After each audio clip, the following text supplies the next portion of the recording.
Olugbala, the international president of the International People's Democratic Uhuru Movement, who just presided over the successful convention in March 2013 that brought together INPEDA members throughout the world who are organizing to solve every problem that gets in the way of Africans once again being free, independent, and self-governing people. As a leader in the Uhuru movement, Diop has a history of courageously fighting for the black community. In 2008, Diop led the contingent in St. Petersburg, Florida, who confronted the then candidate Barack Obama on national TV with the question, "What about the black community?" A question Obama was unable to answer.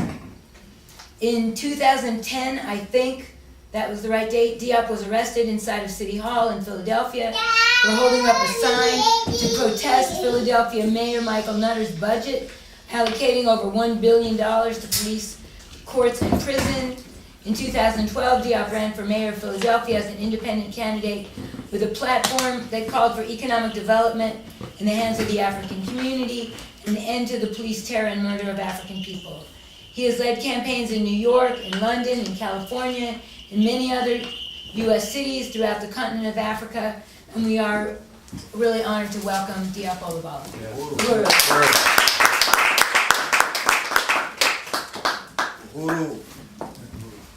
I want to thank Comrade Ruby for that generous introduction, and Comrade Harris for the PowerPoint presentation, which I thought was very impressive. Put forth a really scientific assessment of what's happening in the world, what's happening in the city of Philadelphia right now, in the world in general, and Comrade Kalichi for her vocal participation. But on the real, this event right here, called Being White in Philly, in solidarity with African resistance, I think that particular phrase, in solidarity with African resistance, is a very important one that we have to keep in front of us. But also, I think that this discussion should also clarify what it truly means to be white in Philly, and I hope that this discussion that follows these presentations will, facilitate that type of discussion.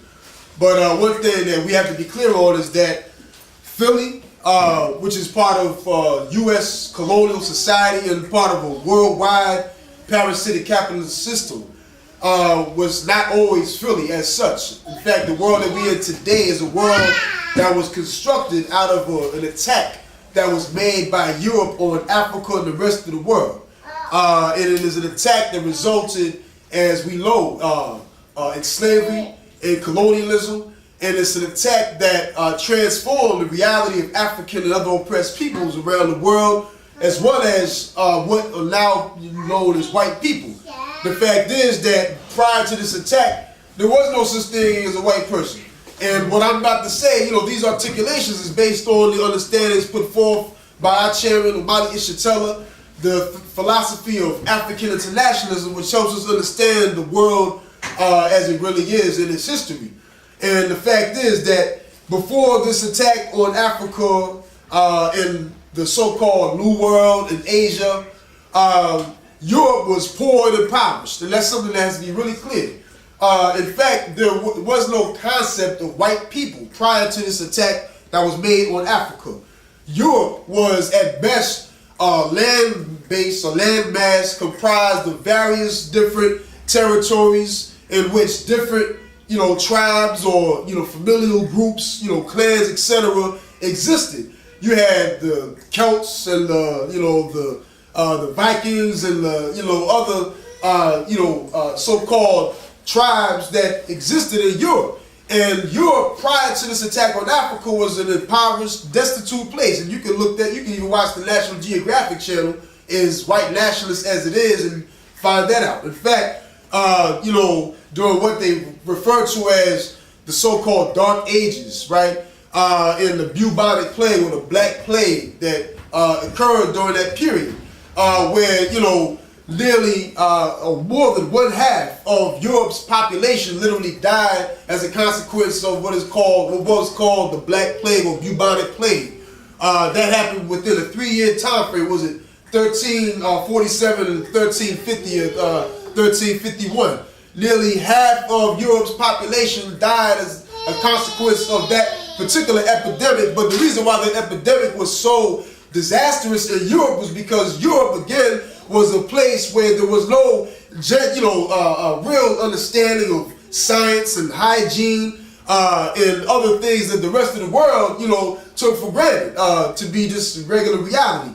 That's the situation that was in Europe. And what were referred to as white people today were nothing more than these warring tribes who were fighting amongst themselves over scarce resources in Europe. There was no white people. In fact, the Europeans identified themselves in relationship to one another, right? So there was no white man as such prior to this attack on Africa. However, what happened through this assault on Africa, which was an assault that was informed by the material interests of the Europe as a whole, particularly, the ruling forces in European society, who understood very clearly that the only way to get out of this state of poverty was to go elsewhere, right? And go to places like Africa, to Asia, to find, resources in the so-called New World, right? To bring resources and wealth back to Europe. That was what rescued Europe from poverty, destitution, etc. And in this process, now Europeans who once identified themselves in relationship to one another began to identify themselves collectively based on their, they were bound, they were united in an attack and assault on the rest of the world. So now you got the emergence of this concept in society known as white people, the white man, etc. And the white man was identified by the rest of the world and by white people themselves as those who were attacking the rest of the world. So in Africa, the white man meant, violence, terror, poverty, rape, etc. And it meant the same thing to the people of Asia and the indigenous people of North and South America, who now are referred to as Indians, who, rarely even get discussed in forums talking about racism, etc. today. But this is the emergence of what is known today as white people. That's something that's really important for this discussion when we talk about what it means to be white in Philly. We're talking about whiteness as a social construct, a concept that emerged out of this attack that was made on Africa and other oppressed people by Europe itself. So that is when you see the consolidation of the white nation. And again, this is what we understand as African internationalists. It's not something you can learn in the Philadelphia public schools, even when they were receiving full budgets, and even when all 23 of the schools in North Philly that are facing closure today, even when those schools were open and getting full payment and budget, those schools would never, ever, ever teach African children or anybody else about this true history. Right. So we're talking about a society, a social system as a whole that emerged out of an attack on Africa, on the rest of the world, a society that emerged out of the consolidation of slavery and colonialism. That's a social system that exists to this very day. And the white people, whiteness as a whole, is a social force that emerged out of this attack as well. Now, and we have to be clear that because I didn't read the whole article, I'll be honest with you, but I didn't need to read the whole article because, anytime white people attempt to define the world or themselves in relationship to the world, if it is not under the leadership of the oppressed people, who white people enjoy freedom and wealth, as over our backs, then you're never going to get an accurate depiction, and it's always going to be generally the same type of summation.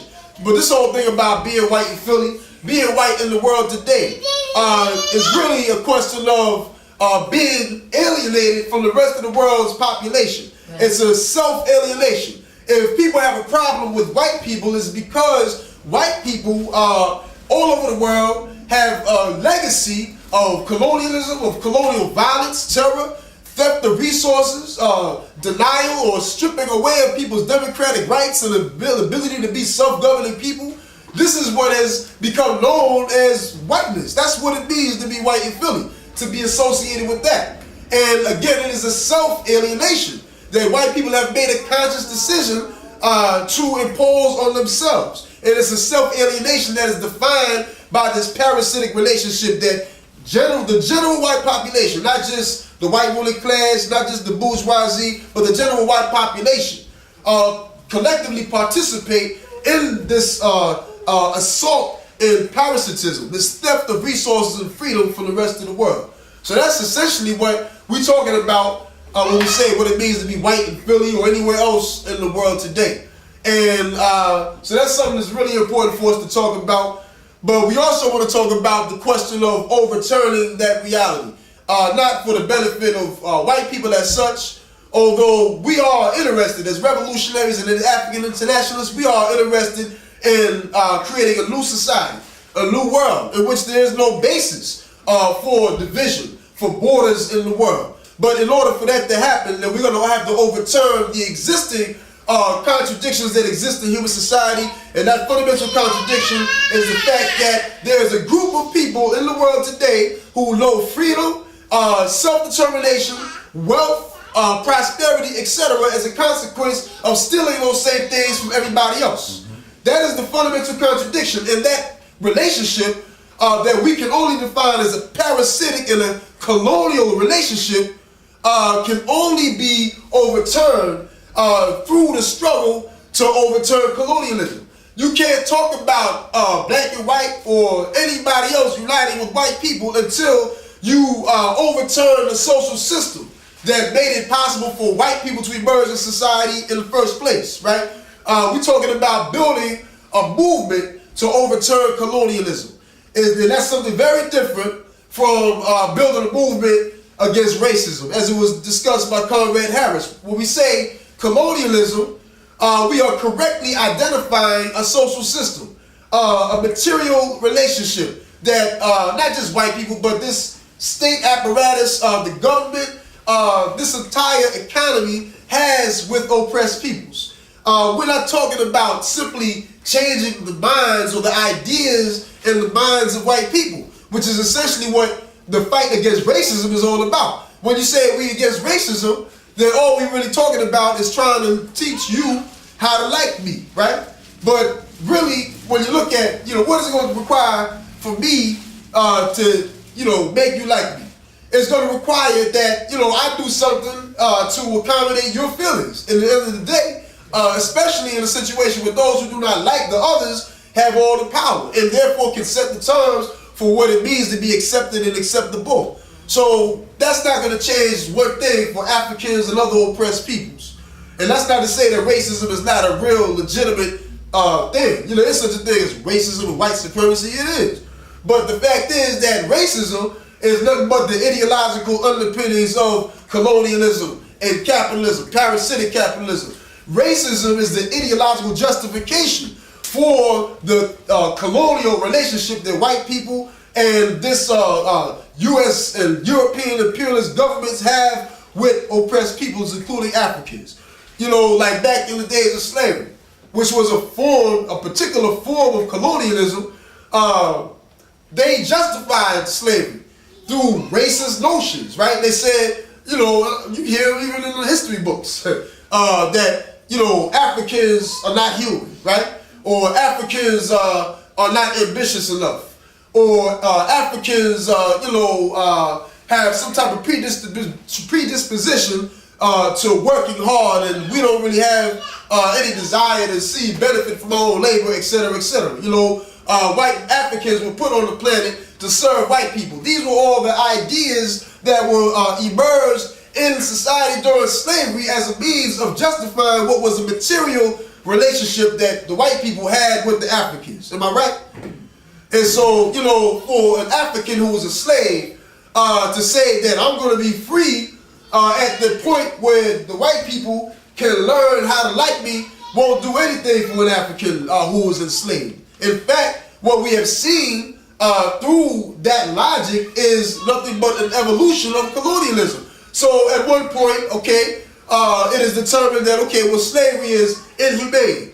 However, immediately after the so-called slave trade ended, And I'm not even talking about, immediately after the so-called Emancipation Proclamation, just to simplify this example, what you see is a continuation of colonialism itself. So, it's illegal, quote unquote, for a white person to own an African. However, in that same process of liberating the slaves, quote unquote, you see development in U.S. colonial policy. So now, the 13th Amendment of the Constitution states that it is, slavery is legal if it is a form of punishment. And that is the basis for what Comrade Harris just showed us in the form of how many 7 million Africans? How many million Africans tied to the prison system today? Almost 8 billion. Almost 8 million. And 1 out of every 8 people that's in prison today on this planet is an African man. So that is colonialism. That don't got nothing to do with the ideas in the minds of white people. You know what I'm saying? In fact, the ideas in the minds of white people simply adapt to meet the needs of colonialism and to make sure that that parasitic relationship can continue. But the fundamental question has never been what the white people think about us. The fundamental question is whether or not African people have the power to prevent white people or anybody else from having the ability to control our lives, to enslave us, to imprison us, to teach our children lies in the schools, etc. So we're not involved in the struggle against racism. We're involved in the struggle against colonialism. And for those of you who want to hold on to the anti-racist line, I'll say this. Even if your goal is to end racism, if you can unite with the statement that racism is the ideological product or underpinning of colonialism and parasitism, then the only way to really end racism is to overturn the social system that developed racism in the first place. It is to build a movement to get power in the hands of the oppressed. That's the only way to do away with racism if that's what your thing is, right? Right. So at the end of the day, all roads lead to the anti-colonial struggle. And the International People's Democratic Uhuru Movement, we are a mass organization that was established by the African People's Socialist Party in 1991. The party is a revolutionary organization founded by Chairman Olugbala back in 1971. The party, 72. The party was an organization that was founded on the back of what we can only refer to as the U.S. counterinsurgency or war that the U.S. government waged against African people, and particularly the movement, the Black Power Revolution, that was built during the 1960s as a means of overturning colonialism, right? In fact, that should tell you something about the futility of the struggle against racism and how much imperialism itself, will deny you the ability to fight against colonialism and at the same time endorse the struggle against racism. Because what happened in the 60s was, as you know, there was a civil rights movement, right? And the civil rights movement was essentially, a struggle for changes to be made in the U.S. Constitution, a struggle for so-called civil rights. But the Constitution and the law is nothing but the opinion or the ideas that represent the interests of the ruling forces in society, of the ruling class.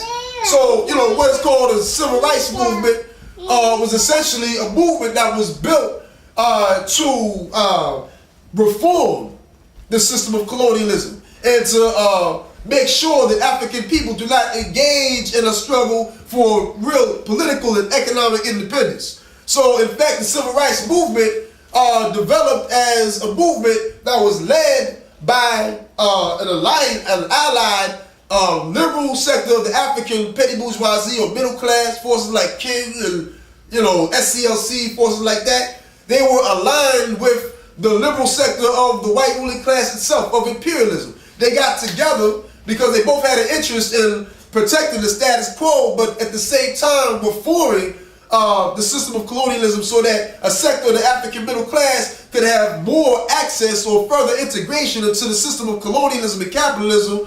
And of course, the white ruling class had an interest in protecting colonialism and capitalism altogether, but a sector of it saw its interest in bringing African labor from the South up to the northern cities, etc. So that's what the civil rights movement was all about. and essentially convincing the masses of African people that quote-unquote freedom would be the ability to sit next to the white people in the toilet or go to the same schools as the white people, etc., right? But the real question, which is that of independence and political power for African people, was never intervened in the discussion. And I know you saw some footage of the German shepherds and, the marches being attacked, and that was real. But there was not a counterinsurgency waged against the civil rights movement by the government like that which was waged against the Black Power Revolution of the 1960s. That is because the Black Power Revolution of the 60s was a movement that was informed by revolutionary demands in the interests of the African workers themselves, as opposed to the interests of the African middle class. What you had during the 60s and the Black Power Revolution was the emergence of organizations like the Black Panther Party, the junta of militant organizations, which was the forerunner to our party and the Uhuru movement, and other revolutionary organizations that saw the futility of a struggle for civil rights and to sit next to the white people, and began to raise up revolutionary demands and to raise up the demand for black power. And at that juncture, you saw the U.S. government, even as it was lending support to the civil rights movement and the liberal sector, the African petty bourgeoisie, the same U.S. government that was down with the Lyndon Johnson and forces like that and Kennedy, even as they was down with the civil rights struggle, they turned its guns on the Black Power Revolution of the 60s. They assassinated Malcolm X. They locked up dozens and scores of members of the Black Panther Party. They even assassinated King at the juncture that King had no choice but to unite with the forward struggle against imperialism, the Vietnam War, and parasitism. He had to unite with that. And at the juncture that he's left that philosophical nonviolence talk alone, that's when they gunned him down in Memphis, Tennessee. So the party, the African People's Socialist Party, was built in the mix of this whole counterinsurgency of this war. And so, in fact, our chairman, Omali Shatella, was one of those victims. He was one of those revolutionary leaders during the 60s who was constantly on the chain gang in the prison system of Florida because of his stance of revolutionary resistance during that period. But unlike the Black Panthers and other revolutionary organizations and leaders of that time, and there was a lot of reasons for it, but the point is that the party and the chairman managed to stay above ground and to continue to build the Black Power Revolution, even as it was almost completely destroyed by the U.S. government during the 60s. In 1972, in fact, the party was established with the stated purpose of rebuilding and completing the Black Revolution of the Black Power Revolution of the 1960s. And so for the last 40 plus years, our party has been engaged in ongoing struggle to continuously sum up, to explain what is happening in the world and in our community in relationship to imperialism and a crisis that imperialism is undergoing even as we speak. And this is part of what we have to understand when we talk about being white in Philly and solidarity with African resistance, because the reality is that the whining white boy that wrote that article in what magazine? Philadelphia Magazine. In Philadelphia Magazine, all his whining rants about being white in Philly, and the so-called victimization of white people in Philly was talked about independent of what's really going on in the world and the history that I just laid out right now. Because the reality is, I'm sure that increasingly it's becoming difficult to be white in Philly and anywhere else on the planet. But that is the difficulty that white people experience today is because oppressed peoples who are a victim of an ongoing 500-year-long war that has been waged on them by white power itself are now rising up. The oppressed are beginning to rise up and generalize a resistance all over the world. That's what's happening in the Middle East right now. Palestine, Afghanistan, Syria, Iran. Everywhere you go in that region of the world, people, not just like the so-called heads of governments, in fact, the heads of governments of these countries are emboldened by the resistance of the people themselves. And in fact, today, heads of governments in the so-called Middle East have a better chance surviving and staying in power if they take a stance against U.S. imperialism, because they know if they don't, then they're going to get hung and lynched by the mass of the people who can't stand imperialism. So, you know, that's why it's hard being white. That's why America is having it hard today. Because the people are beginning to stand up, get organized, and resist, to fight back.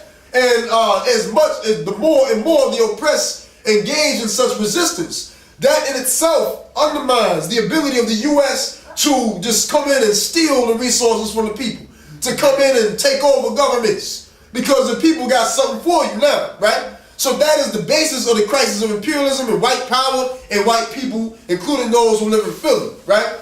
And the reality is that African people ourselves, whose oppression and exploitation for the last 500 years has served as the fundamental basis for the existence and prosperity of white power. That's not to discount what the Arab people and the people of Asia and the indigenous people here are experiencing, but the reality is that the oppression and exploitation of Africans ourselves has always provided the basis for the prosperity of U.S. and European imperialism in particular. Slavery, colonialism, the theft of millions of tons of gold and coltan and diamonds and oil and all types of precious resources, ongoing basis. That's what has made it possible for white people in Philly to know any type of material prosperity. That's the real deal. But the fact, and also right here, the prisons, right? You know, it was talked about in the presentation. You know, that slave labor going on in the prison system is what has literally rescued numerous, countless white communities in rural Pennsylvania and New York and Michigan, and also the white community here, the gentrification, which goes hand in hand with a heavy-handed police containment of the African community. The so-called drug economy, which is an illegitimate drug economy that was imposed on our community by this government with the participation of the general white population. This political economy of counterinsurgency and parasitism is what has made it possible for white people to know freedom, prosperity, the ability to go to Starbucks and, you know, take over townhomes on Girard Avenue and whatnot. You know, that's what has made it all possible.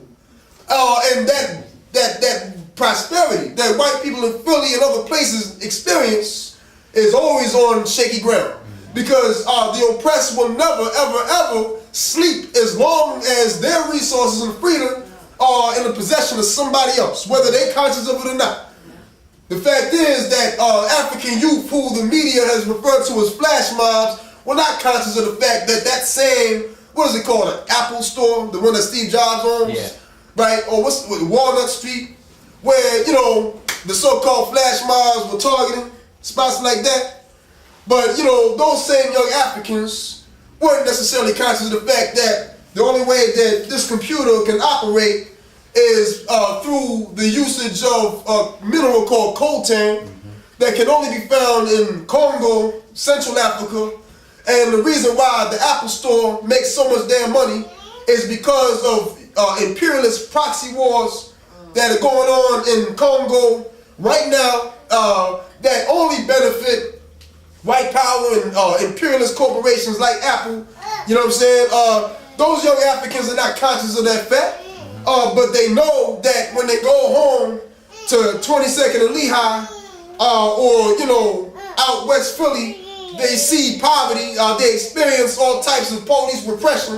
They know that there's a curfew that makes it literally illegal to go to certain parts of the city, including Walnut and wherever the ice store is at after a certain time of day, actually any time of day, right? They know that there's some real deep contradictions that impact on their lives in a profound way. And what was referred to as the flash mob was essentially resistance of young Africans in this city against a parasitic social system. That's what was going on when they was running up in these stores and taking back their coltan. And we say right on, they got a right to resist. They have a right to take back every damn thing. Every cell phone, iPhone, iPad, you know, the cases that hold them, all that. And the money in the cash register. These young Africans have a right and a responsibility to take back that which has been stolen from them. And that is, you know, and when they see the white guy walking down the street in North Philly, that don't gotta worry about the police murdering him, because in fact the police is in the community to make sure that the African does not take back the resource that the white guy stole from the community, right? That is the real deal that's going on in the city of Philadelphia. And so this whining white guy writes a long-ass article about how hard it is to be in Philly with no recognition of the damn contradictions in society that made it possible for him to have the time to write a long-ass article in the first place. Right. Or an iPad on which he would write the article, right? Or a Philadelphia magazine through which the article could be published. Or the freedom of so-called press that's afforded to white people to put such slander and bullshit throughout, the society. Yeah. But you talk about down with U.S. imperialism, you face imprisonment if not assassination. Right? So we're talking about a social system that allows freedom and democracy to the general population of the oppressor nation, but denies that same freedom and democracy for those who are being oppressed. At least when those who are oppressed attempt to take some power in their own hands. So we're not about that at all. We're about building a movement to overturn that shit. We're about building a movement to bring power in the hands of the oppressed. And we say that white people themselves don't have to be marginal or alienated from society, from the rest of the world. You have the opportunity through organizations like the Uhuru Solidarity Movement and the African People's Solidarity Committee. You have the opportunity to unite with the future. Because it ain't no future in Steve Jobs, as you saw a few months ago when he croaked, right? It ain't no future in, any damn thing that this society is built. In fact, they so bleak that they can't even come up with a new movie. Every time you go to the movies, it's about something they redid. Right.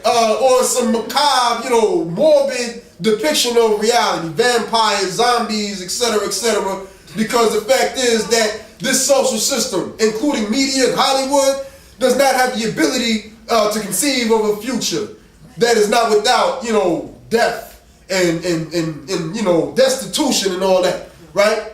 Because their whole society was built on that. And incidents like what happened in Colorado, Boulder, Colorado, and Hartford, what's it called, where the kids got killed? Newtown, Connecticut, stuff like that is happening more and more because the general white population don't see no way out of this thing. However, the African People's Solidarity Committee does, the Uhuru Solidarity Movement does, because they see the onward struggle as being led by the oppressed ourselves. The African People's Socialist Party and the International People's Democratic Uhuru Movement. We are on the ground in literally 4 different continents around the world, organizing African workers and poor people in a movement not only to change the minds of white people, but we organizing a movement to take power in our own hands. Yes. We stand on the side of the heroic people of Palestine, who are struggling with everything they got against the Israeli settler colonial occupation there. We stand on the side with the indigenous people of North and South America. We stand on the side of Comandante Hugo Chavez and the legacy he left. In Venezuela, where the people still, even after he died, they wasn't tied to an individual. They was tied to the vision of a future where they could control their own oil and their own government. We stand on the side of the oppressed. And we recognize that African people are 1.5 billion strong as a nation. And everywhere we go, we experience the same oppression. It's the same police that's murdering us in London, England, as those who murder us in Philly. It's the same troops that murder us in LA, California, that murder us in Sierra Leone, West Africa. We are up against the same colonial and imperialist oppressors. And even as we are not united yet, our oppressor is the French and the U.S. can find a way to get along when it comes down to denying African people freedom and self-determination. And so we are building a movement to help African people understand that our interest is in uniting as one Africa, one nation, not as Sierra Leoneans or Haitians or African Americans, but as one Africa, one nation. And that is the work of the Uhuru movement. At the end of the day, we want power.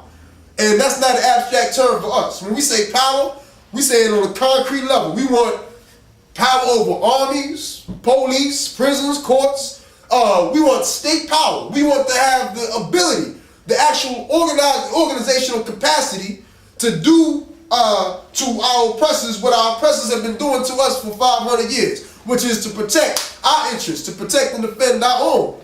So that's the type of movement that we're trying to build. And there's nothing unreasonable about that at all. In fact, what I find unreasonable is to allow people like Michael Nutter to get away with representing the black community, right? Or Obama. Allow him to get away with being some type of political representation of the voice of black people, etc. Right?